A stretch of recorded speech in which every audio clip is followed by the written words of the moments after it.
Hi, I'm Dr. Drew, and this is Dr. Drew After Dark. Please be advised that Dr. Drew After Dark may contain sexually oriented content and be unsuitable for young children. And welcome to another episode of Dr. Drew After Dark. Remember to send your emails into drdrewafterdark@gmail.com. It's drdrew.afterdark. And the phone number, 818-253-1693, where you can leave your voice messages. I will get to some of your emails and questions as we go through, and voice messages as we go through the day today. Do tell a friend. Do we have any kind of a sign-up list or anything, Nadav? Anything we need to be bringing people in? Just subscribe to us on iTunes and stuff like that. There you go, the usual stuff. Like and subscribe. It is a privilege to welcome today Brian Redban for the Joe Rogan Experience, Death Squad Pod, Kill Tonys. Thank you for being here. Thank you for having me. Really a privilege. And strangely enough, I just had dinner at Bob's Big Boy 2 nights ago. Oh, I go there every night. That one on Riverside? Yep, the classic one. It's awesome, right? It is awesome. And you never know who's going to be there late at night. I've run into Bieber a few times there. It's a cool place. If people around the country don't know, it's that iconic... Fat Boy, I think they call him, or Big Boy. Yeah. And he's in essentially a tablecloth, right? Yeah, and he's holding a hamburger up like on a tray. Austin Powers, remember when he was in the space, like he was a rocket ship? Exactly. I wouldn't be surprised if Elon Musk sends him out. Oh yeah, that'd be hilarious. So we're going to watch some videos. We're going to take some emails. We'll start with emails and questions, that kind of thing. The other thing is Brian and I consulted on what to wear today, and we matched up perfectly. Yeah. And so good. So I made sure I had dinner at Bob's and brought my coat in. It's fine. And you'll notice this studio is refrigerated. Yeah, it's very cool. Tom and Christina like people to feel welcome. It's nice. Keeps you on your toes, guys. It does indeed. So let's get to a voicemail first off the top, shall we? Hey, my name is C, and after I had surgery to remove my right testicle for testicular cancer, my other testicles kind of picked up the slack, but for some reason I have a lot more cum in my loads. Is there any reason for that? Thank you. Okay, he doesn't know what he's talking about, but it does bring a really interesting point up, and you can help me with this, Brian. Wow. That why do men think that semen is produced in their testicular sac? In their scrotum. That's where it's from, right? No, it's not from there. It's made from your prostate, that big gland that can create a lot of fluid, and then it gets stored in something called the seminal vesicles. These things kind of look like this that sit on the base of the prostate. And then the sperm that comes out of the testes sort of drips in through the vas deferens, tiny amounts from the testes. Oh, fascinating. Brian's like, yeah, okay. Anyway. My friend got testicular cancer. Very common. And they asked him, like, hey, do you want a fake ball? And he said no. It blew me away. I was like, why wouldn't you? I know, it's weird, huh? Yeah. Sometimes people feel like it doesn't, it's too rubbery, or then they want to put a glass one in there, and that freaks them out. And, yeah, but I think they're pretty good with the prosthetics now. Yeah. So was it a long time ago? No, it was like a couple years. And I even said maybe they make them in different shapes, like stars and stuff. That'd be cool, like a cool piercing type thing. Oh my God, you are on. There might be a market. Right? I guarantee that you could put a unicorn in there or something. Make it Bluetooth so it can connect to your phone. Oh my God, it's just such a great conversation piece. Yeah, right? Exactly. What info would it send to your phone? No, it could be like a speaker. Can you imagine that? Right. Feel good? No. Beats could have their own version of it. Right. There'd be a Beats version, and you could have a 5G, hotspot there. Oh, yeah. Are you kidding? Connect to my balls. Like you're at the airport or something. Connect to Redban balls. It's unsecure. Redban balls has a nice ring to it too. It was good. I'm always worried about that though. Like I don't know what really to check for when I'm in the shower. Sure. But sometimes I'll check and everything. Is there anything in particular? Like yes. Thank you for asking. Yeah. If it starts to feel matted up towards the groin, like if you feel like something kind of like doesn't, I don't know how to describe it except it's a firm and matted. But the other thing to watch for is anything in the testicular sac that is rock hard. Okay. Like if you feel a pebble, if you feel like a Super Ball, something like that consistency, no big deal. What about like saying it's connected to the ball, but what if it's just like feels like almost like a zit on the outside? That's not the same thing, right? Now we're getting to Brian's specific situations. Because I've had one, but I popped it and it seemed to. Right. You can get, particularly in adolescence, you get zits on your balls. Right. And they're called carbuncles. They're nothing. Okay. But you can also get these sort of spongy things on there. Have you ever seen those? Or you have anything, these sort of white spongy things? Those are also normal. Okay. There's also, this takes us to the penis, of course, which is, there's the Fordyce spots, which are these sort of dark spots you can get on the penis. Right. And then the pearly penile papules. Oh. Yeah, Redban's pearly penile papules. Again, we should brand these things for you. And those look kind of like warts, and people get very freaked out that that's what they're having, but they tend to be symmetrical. They're just essentially clogged sebaceous glands. They're nothing. Yeah, I used to get those almost like cysts in the inner thighs, like those carbuncles. Yeah, those are yeah. And I remember as a kid, that was the first time I had to go to my mom and go, Mom, I think there's something drastically wrong with me, and I had to pull down my pants. I remember it was the most embarrassing thing. Did you ever? Did you go try to decide mom or dad, or was it automatic? Well, I lived with my mom, so I had to. It would have been dad. He'd have been around. Yeah, probably. Yeah, but she said it was normal. But I hate those things. Is she a nurse or something? How did she know? Most moms freak out. Back then we had just that big white book. The medical book that everybody had. Medical dictionary. Yeah, sort of thing. We didn't have the internet, so. Yeah. God. Yeah. Now people think they have a medical degree because they have access to the internet. It makes me go to the doctor more. The internet, which is fine. That's all right. Yeah. Do we have any other voice messages there for us? Yep, we have a serious voicemail right here. I've had a cold probably about 4 times this winter, and I just wanted to call and ask if there was any way that I could, contract tuberculosis or bronchitis, so that way they can finish the fucking job, which my sinuses started back in November. And if not, is there some way I could shoot some penicillin into my fucking throat so I can breathe again? If not, I guess I'll just have to suffer. Hope to hear back from you. God bless you. All right, this poor guy's suffering. So the problem is less the infection. He wants to. I think did he say he wants tuberculosis so he can just die? To get rid of it. Yeah. So he wants to die.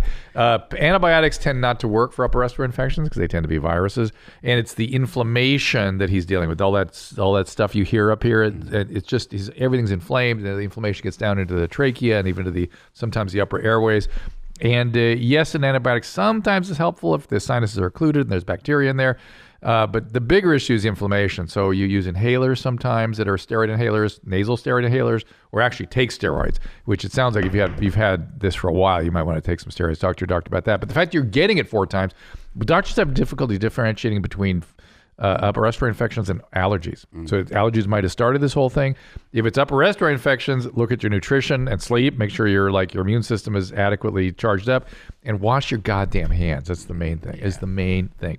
Did you have any period where you went through lots of? Not that. That to me would scare me. If I was sick for that long, I would start thinking of other things like, do I have lung cancer? Do I have? You should. That's what you should do if things don't seem to be getting better, and the doctor should take care of that. But it sounds like there were 4 episodes, and it's just you wonder. Sometimes you get that. You just you know what? I used to get sick all the time. And is Joe on a carnivore diet? I think he is he kind of does a keto / but once in a while he cheats. Yeah, that's kind of my thing. And I heard Jordan Peterson talking about it, whom that was one of my favorite. The interview before last was one of my favorite Jordan Peterson interviews ever. Yeah, and he was talking about his success with that. And I've not been sick once since I went on a carnivore diet. Really? I mean, I just get sick 4 times a year like that guy. Not once. I did hardcore keto for about 7 months. I just got off of it. And the benefits of it was so amazing. How well my brain worked. Right? I was just thinking clear. Why'd you get off it? Because I hit a plateau where I stopped losing weight. And then I was like, everyone told me I had to have cheat days. And I would try to all right, I'm going to have an ice cream sundae and a pizza, on Sunday. I'm going to try. But I couldn't do it. I would have a couple nibbles of the pizza and I felt like I was cheating on my girlfriend. I was just and it is weird, isn't it? I get very compulsive about it too. Yeah, I go all in, so it's hard for me to cheat. But then I do the in or you're out. Then. Yeah. So now I'm kind of most of the time I'm on keto, but I still allow myself to have some stuff like little things though, like apples. I want an apple. I should be able to have apple. I should be able to have rice. Yeah, I can't have rice. I know. I miss that too. But I what was I going to say? I noticed. Well, the compulsiveness I definitely noticed as well, and I noticed the immune function, the sleeping better, the clarity, and I'm afraid to let go of that. And how did you get? I've noticed I have palate fatigue. I have a little bit of that. Is that what you got also? Yeah, I got everything, man. Yeah. It hit me hard after like so long that I was like, I can't take this anymore. Okay, I'm gonna expect that. And it was just little things, honestly, because I've been on many diets before, and I thought Weight Watchers was probably my favorite because you're allowed to have anything, and I thought keto was just a little too strict for me, just because of little things like not being able to eat green beans and stuff that you're never hungry though. No, you're that's not. the one great thing about it. But you get sick of eating meat. That's for sure. Yeah, you get this weird palate fatigue. Yeah. You're not overweight. Why so much? Oh, I am way overweight. Really? Yeah. You're just not body dysmorphia. You're actually no. I weigh right now, I think 210, and I'm 5'8". And I hide it well because I wear black and stuff. But but before keto, I was hanging around 250. So, all right, we're going to talk about some stuff now. Here are a couple of emails. Maybe we should watch a video. We'll drop the emails in between. Let's do that. We could break it up. Yeah, let's do that. Let's see. Oh, here's a goodie. These. I don't know if you're as into these kinds of topics as say Tom is, because these are like right up Tom Segura's path. Well. Here's just an easy one. How come some turds are shades of brown, some turds become red after beets, and some turds are green? This is a children's poem. So I tell you, beet roses salad are red, turds are green. Yeah, a beet salad has scared the heck out of me. The first time I ever ate a beet salad, and then like a couple hours later, I was like, "Oh my god, I have to go to the doctor." And I forgot all. My wife had that experience, and I freaked out and told her she had colon cancer, and they turned out she had beets. And yes. Why is it red after beets? Because beets are red and they get through. That's obvious. But the brown and the green is from bile. And so if you're, you put out different amount of bile depending on what your body's trying to digest. And so that sort of brown or green coloration is your biliary system working overtime. All right, let's get to a video here. What do you got? All right. So what I got for you guys here is something called pup play. So we're going to have two different sets of clips. There's going to be stuff that you see that a documentary crew put together. Oh. And then after that, we're going to see the stuff that the actual pup play people put together. Okay, so we'll see how different that is. Brian, I am sort of fascinated by this whole topic. I don't get it. Here we go. Okay, pups, we've had a bit of a rest. Time now for some training. What's involved in human pup play at first seems really simple because, most people think you're just getting on all fours, waddling around and going woof woof and bark bark. But it's really so much more complicated. It's an addiction, I guess, in a way. I feel there is a hidden dog in me. I feel I have to live two lives in some ways. It is kind of like being part of a secret club. For some people, there's sexy time involved, but that's not the whole essence of it. What draws me to human pup play is I like the gear. I like the lifestyle of it all. It just makes me feel like I am 10 foot tall and bulletproof. It's not just physical, there's emotions. Makes him feel the Chaim? What? Makes him feel the so Chaim. there's a lot of stuff we're working with.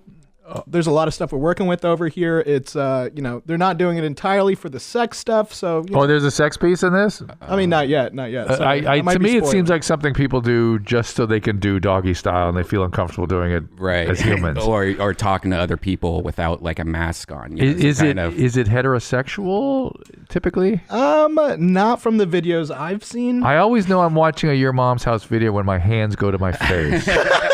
Because, it is more of embarrassment and shame. Yeah. It's like, I don't want to look. I don't want anybody to see me. I want to be unseen. Mm-hmm. And my hands are at my face. Yes. All right. Sounds like you guys are ready for more. Oh. Hold on. I get to go to my secret persona where I have no human inhibitions. It sets me free. I didn't go into human pup play for the sex part of it myself. I don't think I have had sex with anyone in pup gear. It doesn't just involve men. I've met female pups. Doesn't depend on your genitalia. We've gathered the pups here today for training to... I wonder, do they allow their genitalia to sort of hang out in the breeze the way a dog does? Right. Is that part of the deal? I mean, so far it seems like everyone's head to toe in latex. Yeah. The latex seems to be a big part of this. To test their skills. So, pup, show me a kneel position. Just learn whose scent that is, Seeker. That belongs to somebody in the room. Well done, pup. See? You knew it was mine. Well done. So there's a little bit of domination thing going on here. That's what it is. There's bad one parenting. dog trainer. Yeah. So the dog trainer, and I wonder if it's people that feel dogs are like beneath, and they're sort of being demeaned by becoming dogs. See, in my household, my dog is the king. Right. I don't know about you guys. Yeah, me but too. Yeah. If you have a wife, do you have a wife? Yeah, no, I have a girl though. Yeah, and and we have she's- 2 Shih Tzus, and they rule us. Oh yeah, they don't let you are certainly not in charge. It is the animals. Right. And so I can't relate to this at all. Though I must tell you, it makes me want to. Can I go get the dog hat, the dog puppet mask we have over here, just to see what it Do feels you want like? to go grab that I'm real gonna go quick? get that in a second. So, Redban, in the meantime, like, does this? Have you seen this at all? I used to date a girl that was kind of into the furry movement and the latex like bondage type stuff. I never got it. I never got involved with it, but it was pretty hot seeing the female side of it. Now this guy side of it, it's kind of freaking me out a little. Oh wow! So there is a girl side of it. Oh yeah, there's a girl side of it. Oh jeez, there we go. That's hot. Actually, I get it now. Yeah. Does that feel normal to you, Drew? I still don't get it. I'm sorry.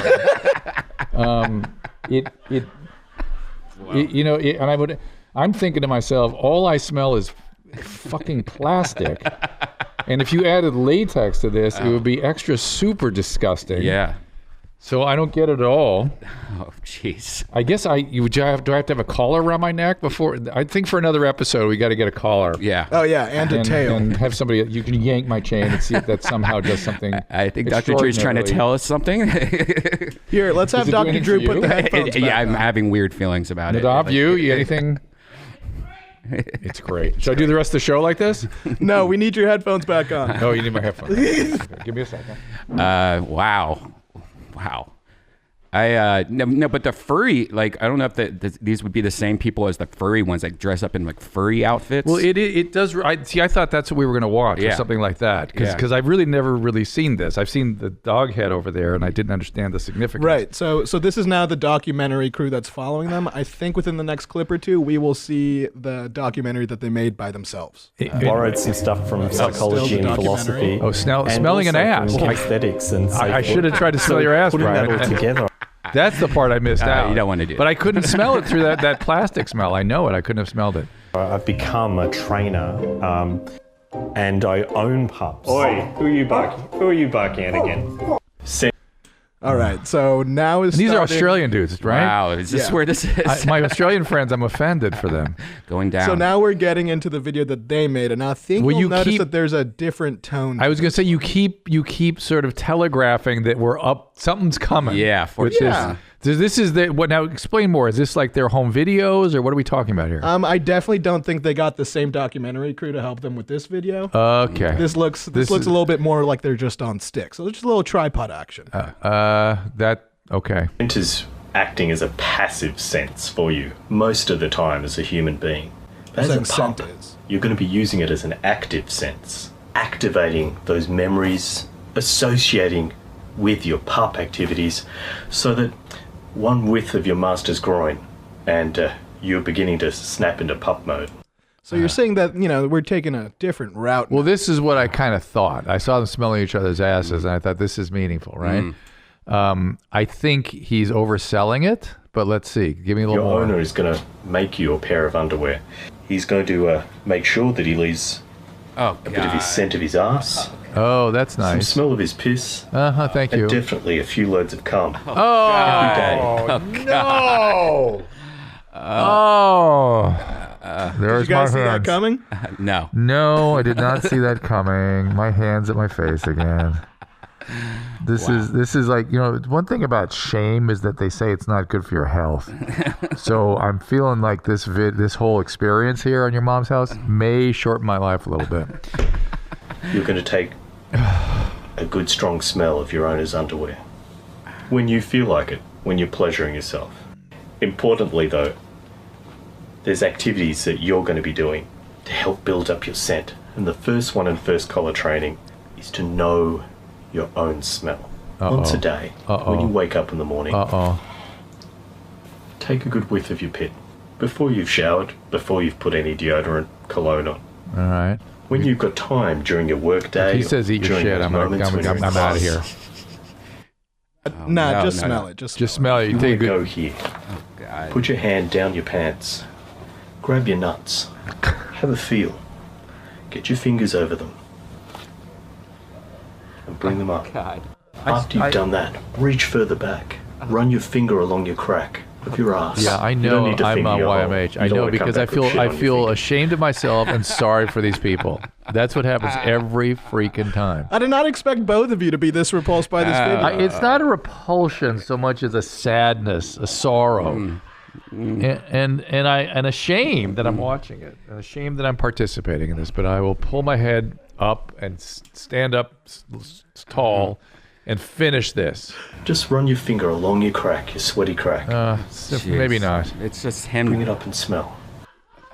After you I like that these guys love torturing us. I know. my That's kind of what favorite it thing. is, right? This is torture. That's it should be your mom's house torture chamber. Now, I did date a girl that used to sell her panties, and it was very interesting because a lot of people bought them. And we would go to Kmart and get like a 20-pack of the cheapest underwear that you could get for a girl, and she would sit there, put it inside her, rub it on her butt, and then throw it in an envelope and sell it for $40. How did she discover that there was this market for her particular? Because that, like in the adult industry, that was a Was she big a thing. porn star? Yeah, she was. Okay, so she knew it from people were asking for it. Yes, Oh, and my what was God. funny is that I kind of was like weirded out by it, so I would do the honor of wiping it on my crotch and butt. So any one of you guys that bought it, while you're sitting there masturbating, sniffing these panties, you're sniffing my ass. So I would like do a bad wipe. I would like wait a couple But days. wait, I'm a little confused though. We got to get further into this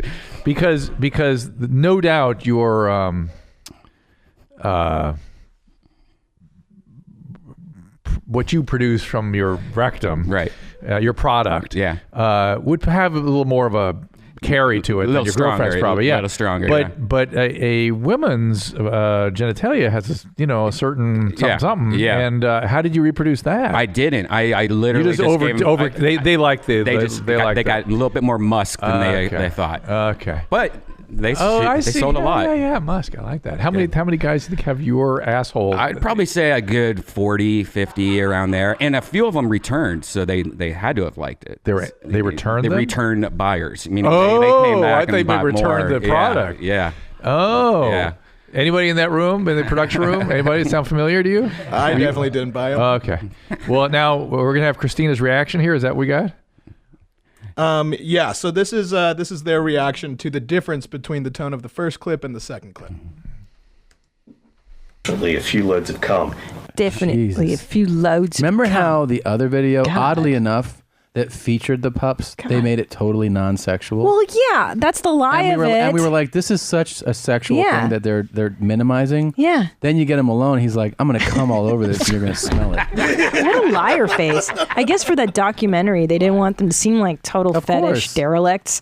But these And guys they're- are and they were coming like, all no, over the it's place. a community. It's Yeah. just, it's freeing. It's liberating. They're coming all over each other in their latex He's like, dog outfits. I'm going to come in my underwear and you're going to smell it. Jesus Christ. This guy's such a pig. I like the dog walking around in the background. That's an added touch. Dog's like, you're not playing any more video? I'm out of here. He's like, hey, don't diss me like that. I'm out of here. But Tom is driving home the semen story. Oh, yeah. He's driving on that one. I'm vibing on the whole idea that there's probably a lot more going on than they even cop to. Oh, yeah. You know what I mean? I mean, so the whole thing is here, you can behave like a dog and feel great about it. Drew, I can confirm that there's stuff that they're not telling you. There's a video I don't want to that necessarily I didn't have prepped. Oh yeah, I'm sorry. I'll leave it up to the imagination. Well, no, I didn't want to necessarily know that you knew this. I mean, but that already screws me up to know that you know a little bit about this. But maybe you show me some videos next show, yeah? You got it, bud. Okay.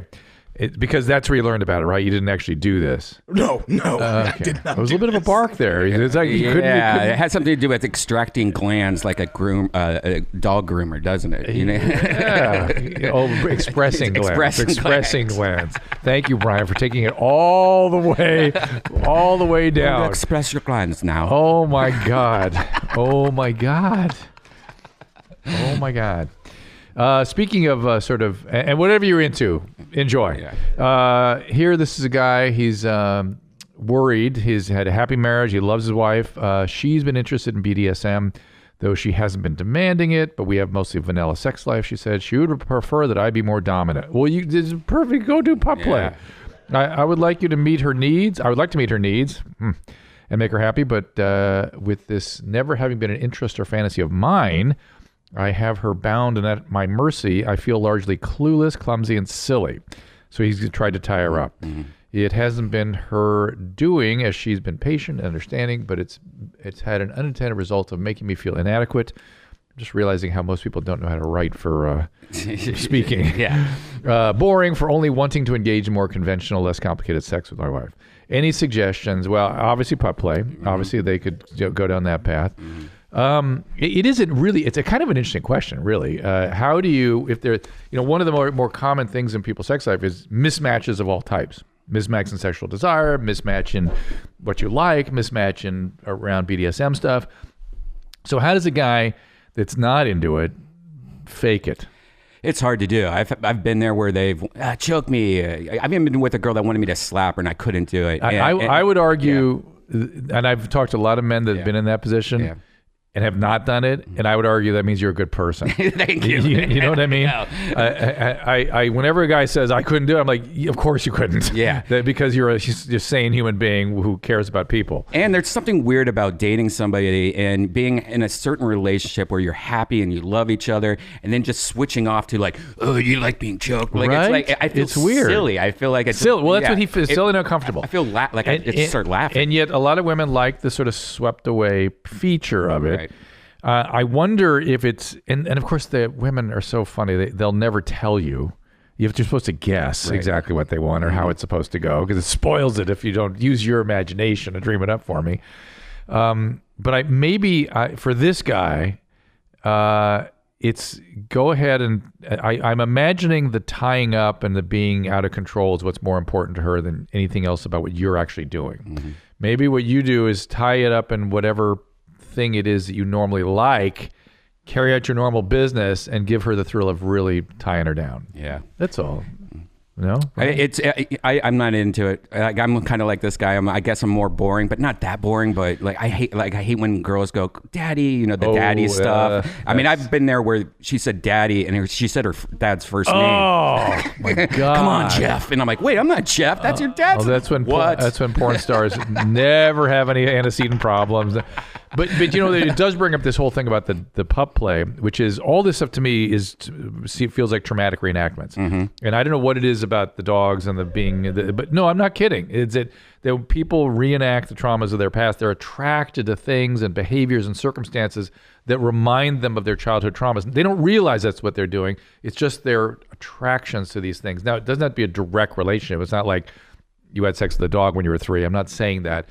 I'm saying that's, much the way foot fetishes and things like that. They're things that develop because of exposure to various things during childhood that just get stuck in our head. And go ahead and act them out. That's all fine. I'm not saying you shouldn't. But I'm just saying that if it gets weird like that, where you're yelling your dad's name, right? I'd look into it. Yeah, I'd look into it. Or just run away like I did. Yeah, I heard the foot fetish thing is because as a kid, seeing your mom walk around like at the Tom and Jerry's. Multiple theories about it, and I think a lot of these things are about like the pups and the feet, being down low. Mm-hmm. That's where you were when you were a kid, and maybe something happened and your brain seared that image into your head or associated it with something that happened that you're not aware of consciously. Or it's about sort of being demeaned, and maybe it's a more part of that demeaning thing generally. Right. How do you feel demeaned? Oh, I'll suck your feet, or I'll be a dog, and I don't know.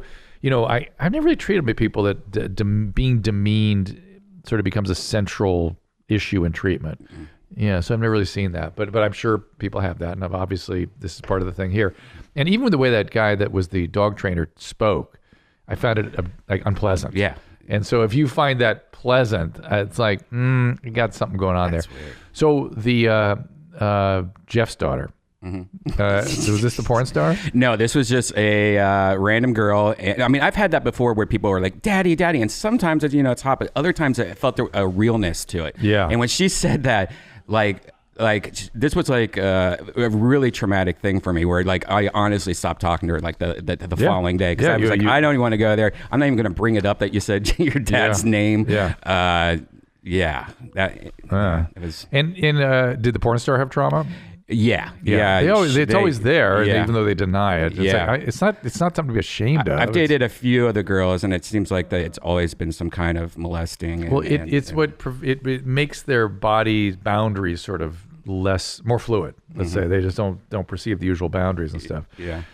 Here's a prolapse question for you, Brian. How many types of prolapses are there, and how likely is it to happen to me when I'm making brown?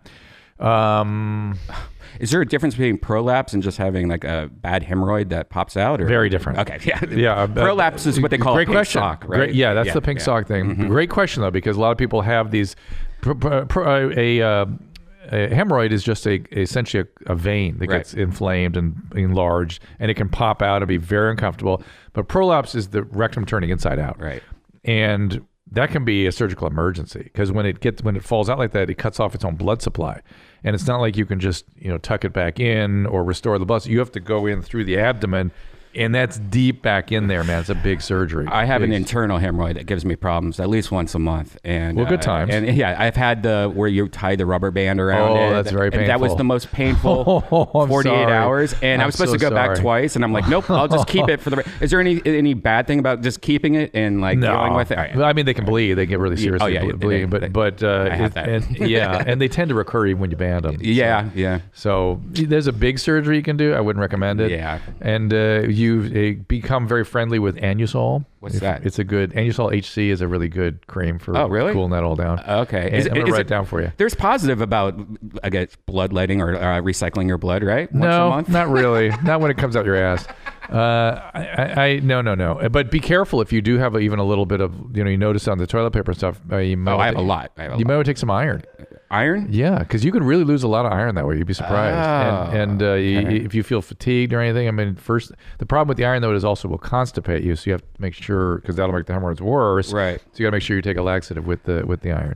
But you should be if you're having blood on a paper every day, you should not every day. It's about in a very bad month, like once a month, but it's very bad for like 4 days or so. And I guess I'll take some iron. There we go. I work at a drug and alcohol rehab for 5 years. As I sit here, what kind of addict was your favorite to talk to? I personally love cocaine crack guys. And those are two different populations, frankly. They're always excited to do just about anything, especially the cocaine guys. That's what she likes. When offered a bed, always had to get their, quote, finances in order before they could come in. Right. I like addicts that really try to bullshit me. I like addicts of all tried, and the bigger the bullshit story, the happier I get. And my favorite is, and it sort of, I get angry because my peers feel somehow violated or angry if a patient lies to them. My patients, if they don't lie, their diagnosis is in question, right? It's part of the condition. And so my thing is like, yeah, bring it. My job is to figure out what the truth is. You don't know when you're lying anymore once you weigh into it. But my favorite always is the guys that start out with the bullshit, and they come in and they're like, I always like to ask why they're here because I just want to see what the answer is, and they'll start with, well, I'm sick and tired of being sick and tired. You can't imagine what it's like. I'm legal problems. My wife's gonna leave me. I'm just sick and tired of it. Open the chart. This person has been brought in chains right from the courtroom. The court brought them in. I go, oh, did the court have anything to do with it? Oh, yeah, but I wanted to go. It's like, you're so full of it. It's so funny to me when they have this big story and they're literally brought in under by the police. It's like, all right, yeah, court had nothing to do with it. All right, so did we finish? We finished all our business, yes? Yes, we finished all the business. All right, now I get to talk to you. Oh, so where'd you grow up? Columbus, Ohio. Oh, interesting. Yeah. And what kind of family? Very white, Christian, religious family. Hyper religious? Not hyper religious. But we like very normal, I guess. Sort of. Okay. So normal for Ohio, right? Normal for Ohio. Right. Like we went to church once a week. I was in catechism. But this is like American Midwest. Everyone did it. Yeah, everyone did it. And sometimes that can drift over into religious abuse, right? Yeah. Where you're sort of being beaten up by the religiosity. Yeah, not that. This was deep. just standard Protestant. Yeah, and parents divorced at a young age. How old? third grade, which I'm 44, so it was when divorce was still new. Yeah. I remember it was so unusual that we got divorced that when I got divorced, the teachers were like, hey, you know, I think you're one of the first people to get divorced here. You might want to hold him back a year because we don't know what the we don't know what the react. Yeah, so they did. Yeah. Which was crazy, and I moved, you know, in with my mom, and still was that painful? It was weird because we were the only families. Like I didn't know that it was a thing. Divorce. Did you feel stigmatized? It felt kind of weird. But how luckily, many siblings? Just one sister. But luckily, we switched school districts, so like it wasn't like they didn't. No one really You went knew. to the divorce school district. Yeah. But yeah, it was interesting. I do wonder how much that affected me. Well, it on the scale of what are called adverse childhood experiences. It registers as a mark. Yeah. You know. But one good thing is that because I grew up with my sister and like we shared a room growing up in like a small apartment, and I think that did push me towards hanging out with women more than guys. So like sometimes it goes the other way, right? Yeah. I guess blame it on the mom or something like that. Well, no, it's just that hey, too much. You're the only male in a household. Sometimes I need some more male. But no, I went deep in women. So I just pretty much all my friends were women growing up. Interesting. Yeah, and it's even to this day. I'm a little bit the same way. Yeah. I'm not entirely that way. I can't say all my friends are women at all, but I'm a little more at ease or myself or something. Yeah, at ease. I feel way more comfortable with 4 women than 4 guys. I would be weird. too. Yeah, which is weird. I mean, I like to be around a bunch of guys, but I feel more. Yeah, that's 100%. weird. And I didn't have. I had a sister, but I had intact family, so it was 2 and 2. Mm-hmm. No real reason. Yeah. I had an abusive mom, so that's probably why I wanted to solve that problem. Maybe. Yeah. Was your mom abusive? No, like we, of course, you know, back then it was okay to get spanked with a ruler, you know, like. Okay, so that goes as check number 2. Okay, so hit with an object. Right, hit with an object. In Ohio, that was normal, but no, I know. But it's just a strictly speaking objective sort of devices. Yeah. So that's 2 average childhood experiences. I remember it never hurt. And I was just like, I was like, I'll cry. I'm like, I better keep this crying part up when she spanks me. Did it ever scare you? Works.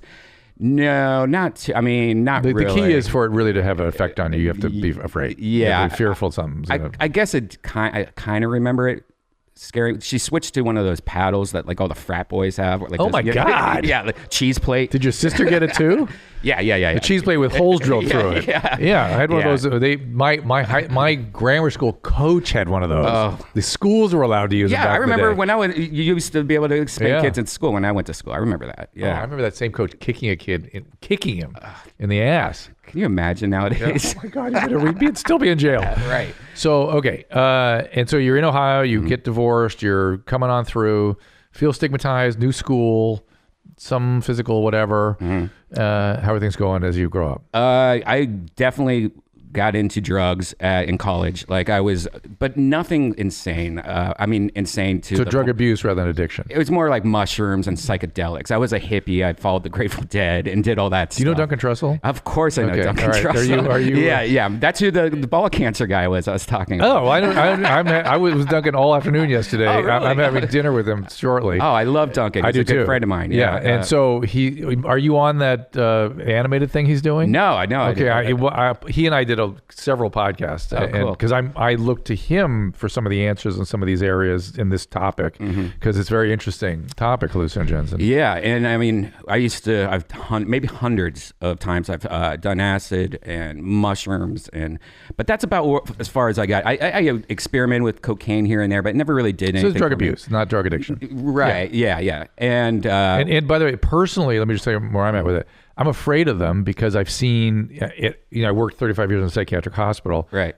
I saw shit happen from hallucinogens, and it was like, oh my God, I don't. But you know, being friendly with Duncan and stuff, I'm intrigued. I would love to be able to do something like that. I just too scary for in terms of I need every neuron I've got. And that's how what I'm kind of lucky that all happened in Ohio and I got it out of my system. Yeah. Because when I moved to LA, you know, now it's DMT and all this other stuff, and I'm so glad I'm kind of over it. Where I'm like, you know what, I need to protect my brain now. I'll smoke some weed here and there and have some drinks, but that's about it. You know? Good. I felt the like how frail the brain is later in life. Where after a while, I was like, you know what? I don't think this is good for my brain anymore. You had a little bit of a break. Or something? Kind of a breakthrough. Where I was in mushrooms. I had an overdose on mushrooms, which never happened. What to does that me. mean? Yeah, I never even knew it existed to the point where I couldn't walk. I would fall on the ground. Where in the past, it's always been like you're on mushrooms, you could walk around, look at things and stuff, and you kind of know that you're okay. But this was more like falling on the ground, couldn't walk. For how long? I'd probably say for an hour of just pure torture, to the point where I sat in like a cross-legged and just stared at a wall trying to get myself out of it. And something like that would happen to me in the smallest level. I'm convinced of it. The smallest little exposure, I'd go down that path. Yeah, but it is. I am glad I did it because there was some. One of the interesting things with the first time I did mushrooms, which I thought was one of the reasons why. And also know another thing. If I had some sort of fatal illness, I would take LSD and or mushrooms. Oh yeah, because the end of life stuff looks really good in terms of a therapy treatment for end of life anxiety. Molly or MDMA ecstasy. is really more for the PTSD per se. I'm talking about when somebody's facing death. Okay. The data or the reports on people taking both either mushroom or hallucinogen and sort of making peace, tremendous. Oh, so interesting to know. Oh yeah, you should see that. Read the literature; it's out there. And so I would do that because who cares then? Right. Yeah. I injure my brain, so what? Yeah. So yeah, now I'm just glad I'm over it, because if I would have moved to LA, I would have gotten deep into it. I think because I see it all around the younger comedians and stuff, like all the stuff they're doing. I'm like, I'm so glad I'm over that. Yeah. Well, good. I mean, I'm good. I'm glad for your health that you do that, because it's clearly not healthy at a certain point. And how much is there is not. We could argue, but keep going. Not good. Right. It's interesting though, because the first time I did it though, the next morning I remember I was driving to work. And this is the same steering wheel that I drove to work every day. And I was looking at the steering wheel and I saw a texture I had never seen before. Like it kind of, I thought mushrooms opened up my head to looking at things differently, even just little things. Well, we know that one of the things it does is it accentuates the activity of the parts of the brain, like the amygdala, that essentially look for novel. Like what things that we take for granted that sort of go into the background. We start things come to the fore a little bit. There's more novelty, and to things that are routine. Mm-hmm. Pot will do that too a little bit. In its best, if you're sure, pot's so protein in how it affects people. You know what I mean? Mm-hmm. Not everyone has the same experience with that. It's amazing. Perfect story. Back in the day, I would have like a bong and stuff. And this girl who had never smoked weed before, she's like, I want to try weed. And I'm like, okay, well, you should try a bong. That would shoot you right into the marijuana experience.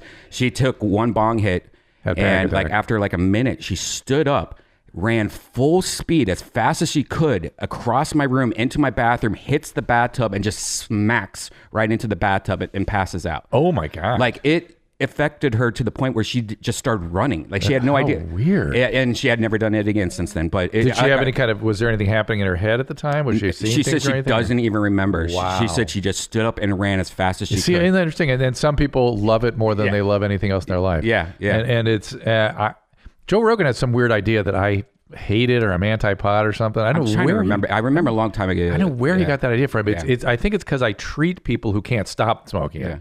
And somehow that's an affront. But listen, my thing is I only help people that can't stop doing things that would help stopping. Yeah, I believe that there's still people addicted to weed. I know people that have one joint in their mouth while they're rolling another one, and they do that from when they wake up to they go to bed. Well, and what happens, I'll tell you, the reason it doesn't look like addiction is because they can maintain that for a long, long, long period of time. And in the sink, they start to sink later. And some people do it forever and never have a problem. That's the other weird part. But most start to sink into what we call marijuana depression. And in response to that, they'll get a lot more powerful stuff, and that really puts them into a tank. Yeah. And if they're addicts, they'll switch to something else. You know what I mean? And then that's usually when I get them, when they switch to a stimulant or something else. Right. But the thing they don't want to leave is the pot, because they love it. I didn't love it. Yeah. I was like, okay, but I used to have problems with it, and then that went away. But early on, there would be a few times. I don't love it as much as I used to. Now it's more like almost a conversation thing. Like I'll be in a group of people, someone will light a joint up. I'm like, oh sure, I'll have some. Yeah. I barely ever do it at home. Where I used to always have weed, I really don't care anymore. Like I think there's some sort of there's a term for this pharmacologically. It's called tachyphylaxis, that the effects just wear off. And if you're also not smoking it, you don't get that depression that excessive amounts of it give you, right? Right. And so I don't know. It's all very interesting. It's all, and thankfully now these things, this is legal. I think the whole idea of Schedule 1, I think, is going to go away. How bizarre is that? That is the most bizarre thing ever. That these molecules are evil. Yeah. Like, please, come on. I remember my dad visited me from Ohio once, and this is like right when I first moved to California, and somebody gave me this wine that had marijuana in it. Oh, they're desperately trying to do that. They're doing everything, Yeah. right? And I thought, you know what? I might give my dad some of this and not tell him there's any weed in it, just to see what happens. He became the most happiest person. Like, he was giggling. I've never seen my dad that happy in my life. Giddy. I never told him about it, but but it was just magical to see it because like he just thought he was having a great time with his son, and like nothing was going on. You must do that again. This time, give him these little gummy bears, a little chocolate. Yeah, I can't do edibles anymore, but yeah, that's edibles. All right, so we have some stuff going on in childhood there. How'd you get out of Ohio?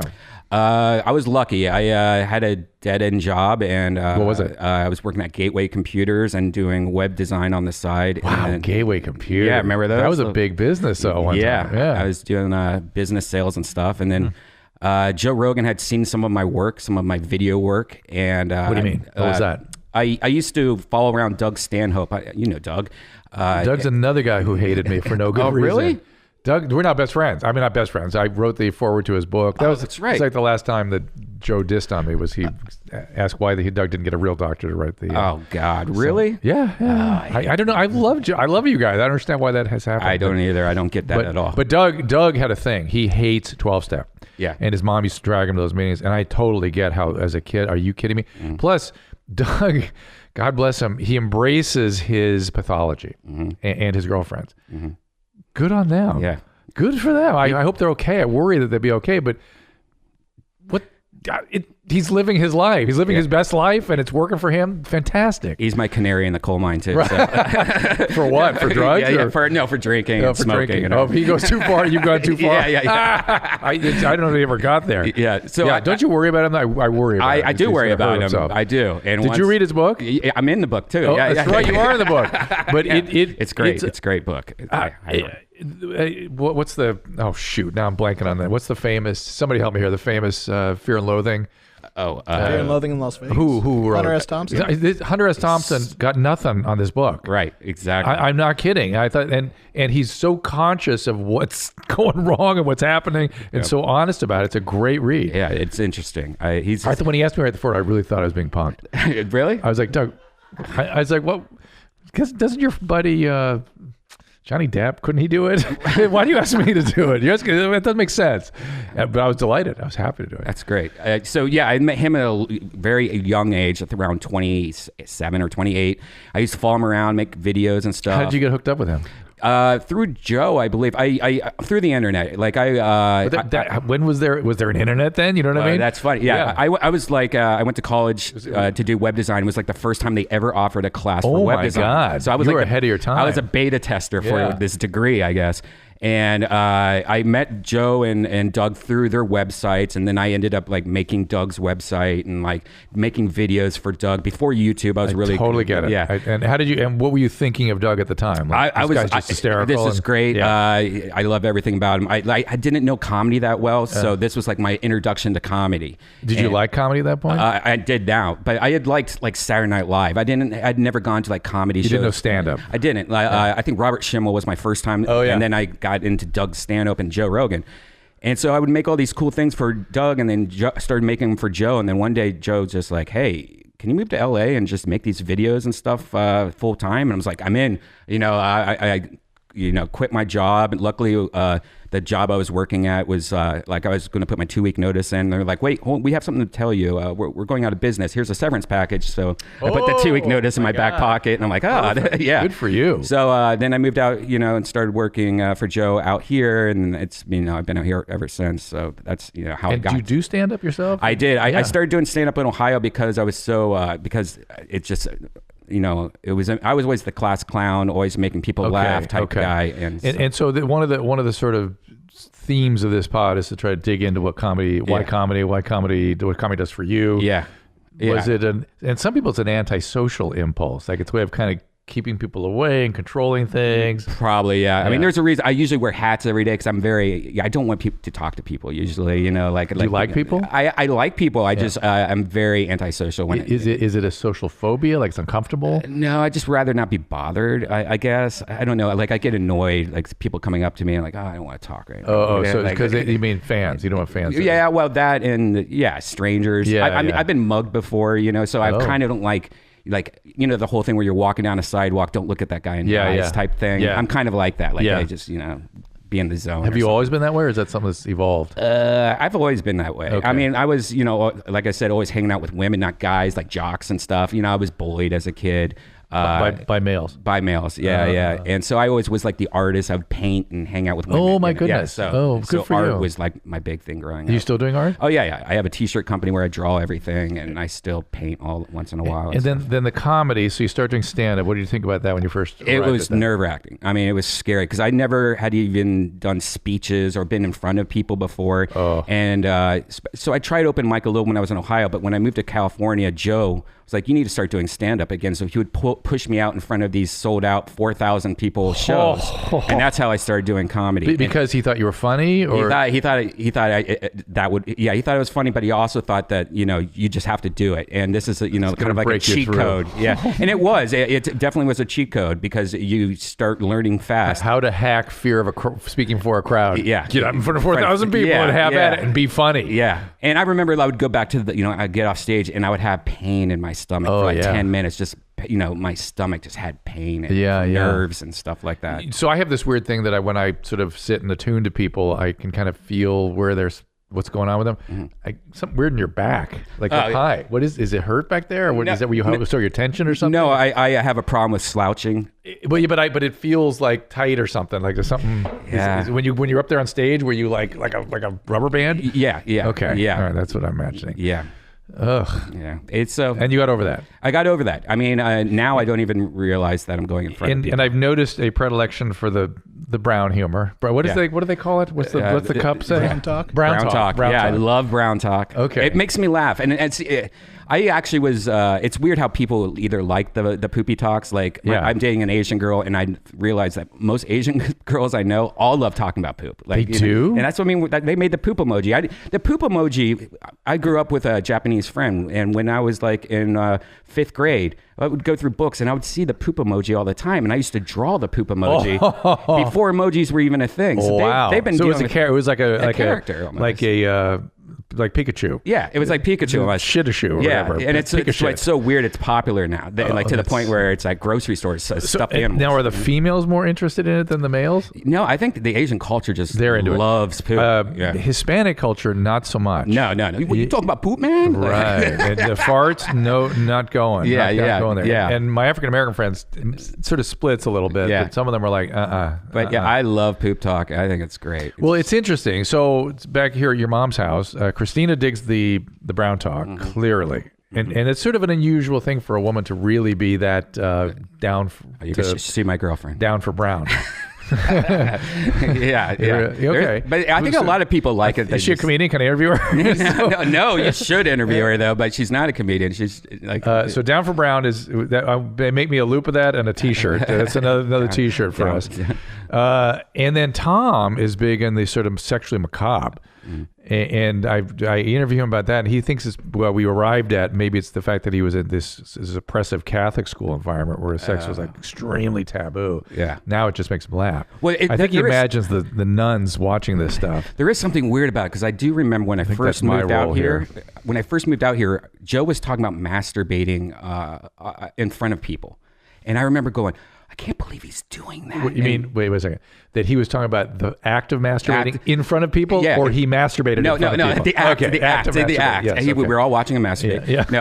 No, he was talking, and I was so shocked. Yeah, that was a new think Corolla, a couple other guys that started talking about it in the 90s, right? Yeah, and I just, that was shocking for me too, I gotta say. And now it's like, oh man, now I talk about that every day in front of people, or like that whole, I could tell that I was very innocent when I moved out here, and now I'm like completely different than I used to be. Yeah, I remember when we had sex education in junior high school. This is now, when dinosaurs walked the earth, but they would go, listen, 95% of males masturbate, so don't feel bad about it. And that 5% we think probably are lying that don't. It's like, okay. Yeah. And no one, and that was it. That's all. That was the entire introduction and discussion about male self-stimulation. Women didn't even have the talk. Yeah, we didn't have the talk in my school, which was weird. We watched a video once about sex. I think that's it. I remember when I was in 7th grade, I had trouble distinguishing between masturbation, menstruation, all the M words. I couldn't get it. Right. I mean, I knew there were different things, but the language screwed me up. There were, I was, they don't, well, back then, they didn't present it in a way that kids could digest it anyway. Yeah. It's all like an anatomy lesson for high school or college or something. It's like, kids can't get that. Yeah. Sorry. All right. So comedy, if you were to describe sort of what it does for you, the function it serves for you, does it kind of, is it filling a void? Is it just fun? Does it do something really dramatic for you? Yeah, I mean, it definitely, it's addicting. I get that part where you get off stage, you feel high from it. So when you really get the room going. Yeah, when you get the room going. So it's that shared experience of the collective. Right. But another thing is that my act, at least, is very crazy. It's very brown, very, very outrageous. Yeah. Because my influences growing up was Doug Stanhope and Joe Rogan. So it's like, and Joey Diaz. So it's like my material is very, I just love watching people's reactions. Like, I'm telling you, you're listening to the crazy shit I'm saying. But isn't it weird that you came from literally 0 to 90 miles an hour? Yeah, it's very weird. Which I find interesting. Yeah. I guess that's Joe pushing you out in front of the audience, and you got to go where they are. Yeah. and going low. Yeah. Works. Yeah. And Joe and Doug taught you that. Yeah. Yeah. What was the first thing you hit upon that you thought, pay dirt? The first thing about how I used to hump pillows. Okay. I never masturbated using my hand. Yeah. I would always hump pillows because I always thought, why would you use your hand? You could do it like an object that's not you. Would you make it into a pillow vagina? No. I would put it down. I'd put it down. Put like a silk pillowcase on it. Would you talk to it nicely? No. Was the silk is the silk for the sliding? The effect? sliding of it, okay. and there was definitely better pillows than the other pillows. And I just remember I did that most of my life. I remember I first used my hand when I was about 27. That was just for. Oh, these guys love that in the other room. Good for you. No, seriously. See how easy it is to make people laugh? Yeah. And is that, I like we've gone from being unable to talk about masturbation to admitting something being hysterical. Right. No, and that was like one of the first. Was that just for expediency's sake? Because I had to get it done? And it just felt better, I thought. I just, We're trying things out. Yeah, and I would put 2 pillows in a pillowcase and act like it's Mexican, like it's already pregnant or something. Oh, nice. That was my first joke. Anyways, we're talking about pumping pills. And see, but the whole idea is like, I remember when I said it, that just looking at the audience with their mouth open, like, what is he talking about? Like that I get off on that, like just the shockness of like, wow, what? Okay. I've never heard this in my life. Like shocking people. Does that surprise you? Or just taking them into my demented head. Is that an artistic impulse for you? Probably. You know what I mean? Yeah, it's like, is your art that way too? Where you try to shock? A lot of boobs and stuff. Yeah. Oh, so you're a surrealist. Yeah. Kinda. I mean, like even as a kid, I would always draw like the poop emoji on people's like notebooks when they weren't looking. They're like, what the fuck? So your art is to shock, and now comedy is your art. Yeah. And the canvas is people's puss out there, like trying to make them look shocked. Absolutely. Yeah. That's really interesting. Yeah. I like. And so the impulse to shock was something before comedy. Yeah. Yeah. It was in my art. Definitely hardcore in my art. What do you think that is? I don't know.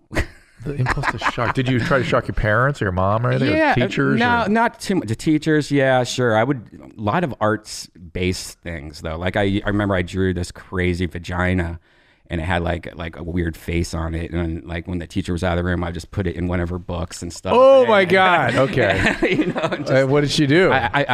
This is how dumb it was. I remember I got. How old were you?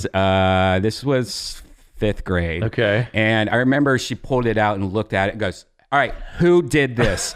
And I remember And you were hooked. And from now on, this is how I'm going to go about my life. I remember I took my book or my Trapper Keeper and I just put it in front of my head. like I can't look her in the face. And I never thought how obvious it was. I was just holding it up in front The whole room is the kids going, what? Deadpan, and you're like, deadpan. I remember looking back how stupid that was. Like, she had to have known, but I didn't get in trouble. How cool of her for letting you express yourself. Yeah. What do you? Let's break down just quickly that impulse to put that in the teacher. Was your parents divorcing around that time? No, that was a couple years after divorce. Yeah, that was at the new school, and I barely knew anyone in the class. Were you being bullied at the time? Not so much then. My bullying happened more in middle school and early high school. Because it's interesting. It's that what you did to that teacher is it's an acting out. It's a kind of an aggressive use of your art. Right. And I'm wondering, maybe just pent up frustration with the divorce and the move and the new school and all kind of stuff. I guess before internet and video games, we didn't really have much. Like me and my friend would just draw dirty pictures and back and forth. I understand, Brian. You had to vaginas with eyes, offering to the teacher. Right. Maybe the principal would have liked it too. I don't know. Yeah. But it kind of makes sense to me. Yeah. And what are you looking forward to now? What? What are you looking forward to now? What's coming up? Just the comedies thing. Doing comedy, and we're going on the road a lot with this show that I do, and I'm going to Ireland next week. Wow, congratulations! In London and stuff like that. So it's gonna be a lot of fun. Going overseas and doing all this. So did you go by yourself now, or do you take? No, I do the show called Kill Tony once a week at the Comedy Store, and it's gotten to the point where it's gotten so big that now we're just going all over the place, and we get to bring me and Tony Hinchcliffe get to bring a couple guys with us, and we have this big show where we have a band and stuff like that. Is it a live pod? It's a live podcast. It's kind of like American Idol meets open mic comics. Oh my God, fantastic! So, yeah, people go on stage, do 1 minute, and then we kind of help them or roast them, and just get to know these people that are trying to do comedy for the first time and stuff. Oh my God! Yeah. And are you brutal? Sometimes we are. Yeah. Like we had a pretty brutal one the other day where it was a guy that you could tell learned to do comedy from like 80s stand up, where it was very cheesy and very kind of like cruise ship comedy. Yeah. And we kind of broke him down a little bit. I'm just thinking, in addition to what did I say about Brown, the T-shirt I want? What's the phrase I use? Down for Brown. I want down for Brown T-shirt. I also want a T-shirt with your art on it, like the vagina with the eyes. I think would be a nice touch. Yes. So let's see if we can get that going, can we? Yeah, definitely. All right. Well, Brian, thank you for stopping by. I really appreciate it. Much, it's really fun, and thanks for playing along. Thank you. Good luck in the UK. It sounds fantastic. Thank you very much. All right, buddy. We'll see you next time. All conversations and information exchanged during participation in the Dr. Drew After Dark podcast or interaction on the drdrew.com website is intended for educational and entertainment purposes only.